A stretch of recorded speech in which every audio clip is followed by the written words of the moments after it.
人找来了。禀大人，崇州送来一名死囚，身手不凡。今晚宁毅带着苏唐儿出城了。想哭就哭出来吧，这里没别人看到。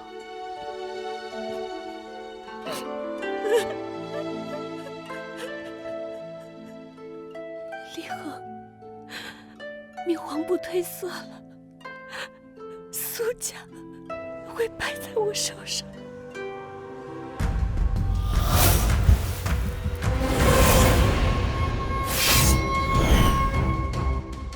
没想到宋信如此跋扈，这个就留给你保家防身吧。